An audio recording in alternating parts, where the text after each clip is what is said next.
If you're brand new to sewing, this is the perfect first project.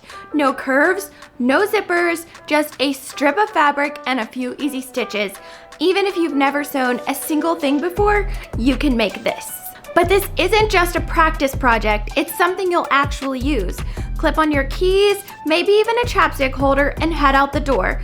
Whether that's for an evening walk, to visit your neighbor, or spending a day at the amusement park. It slips right on your wrist so you don't have to carry a bag or rely on finding a pocket. And yes, you could buy something like this, but when you make it yourself, you get to choose your fabric, your colors, and even your hardware. Make one that matches your vibe, or make a few for gifts.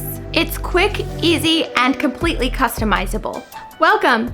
I'm a sewist with over a decade of experience, and on this channel, I help you sew practical, stylish accessories that fit your life.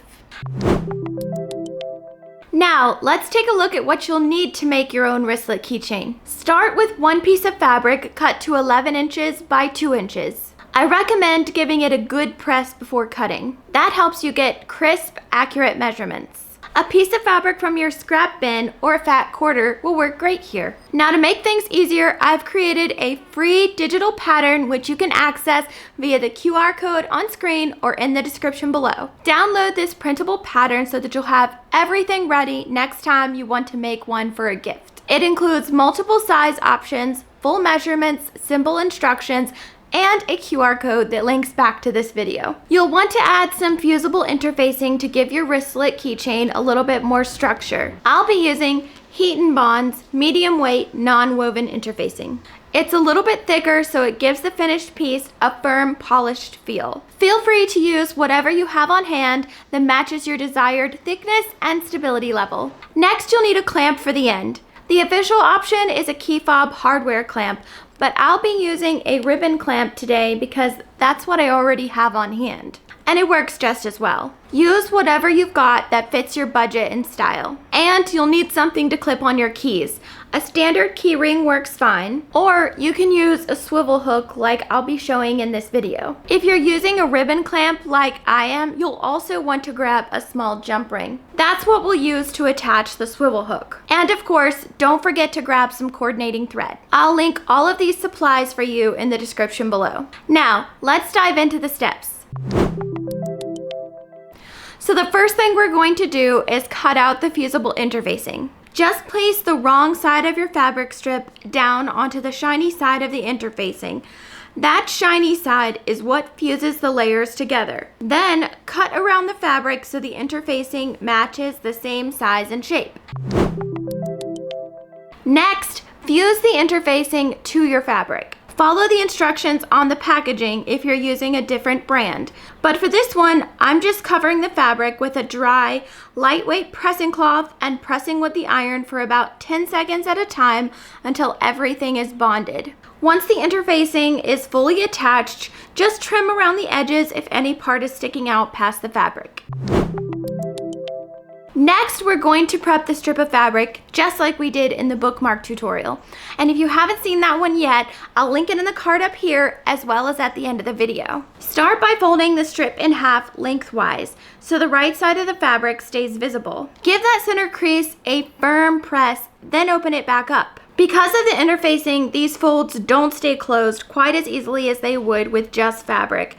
So don't worry if it keeps trying to pop open a little bit. Just hold the iron down a bit longer to really set the crease and use clips to keep everything in place as it cools. Now, fold each long edge in toward that center crease and press those folds down too. This is actually one of the reasons I love this iron. See how the tip is designed to get into tight areas like this?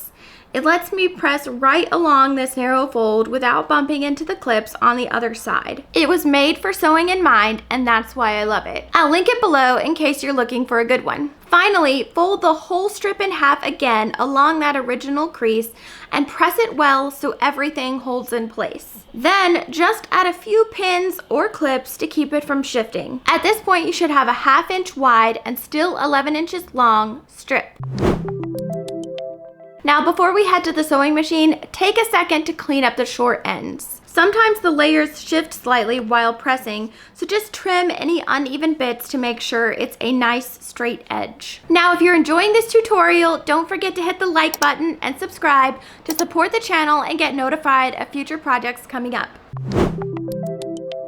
Now we're going to sew along the open edge to close everything up and hold the folds in place. You want to sew as close to the edge as you can without going over. Just a straight line, nice and simple. I like to move my needle over so it lines up with a mark on my machine.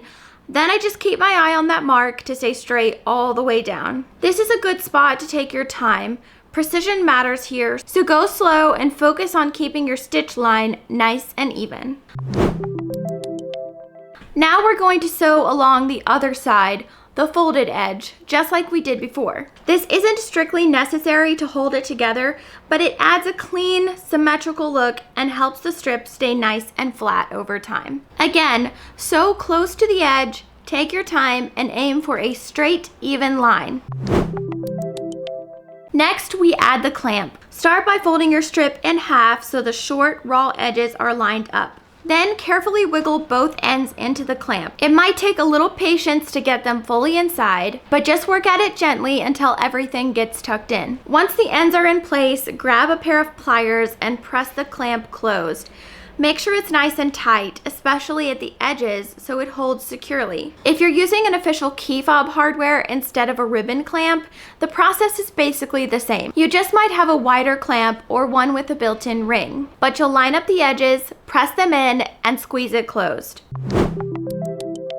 To finish it off, we just need to attach the swivel hook. And for this clamp style, that means using a small jump ring. Just slip the jump ring through the hole in the clamp, add your hook, and then close it up with pliers. This part is pretty quick and simple. If you're using key fob hardware instead, it usually comes with a D-ring already attached, so you can skip this part. But personally, I've dabbled in a bit of jewelry making, so I already had these supplies on hand. And I like not just being budget conscious, but resourceful too. No need to buy a whole new pack of something if I can use what I've already got. And that's it! Your wristlet keychain is officially done. Great job sticking with it, especially if this was one of your first sewing projects. I hope you enjoyed the process and that you're already thinking about who you want to make the next one for. If you do make one, I'd love to see it. You can tag me or use the hashtag ByTinymite so I can cheer you on. And if you missed the last project in this beginner series, we made 3 bookmarks. They're fun, fast, and a great gift too. I'll link that video on screen and in the description below. Thanks so much for watching. I'll see you in the next one. Bye! New to sewing, this is your, whether you're going on whether it's quick. If you haven't seen that up,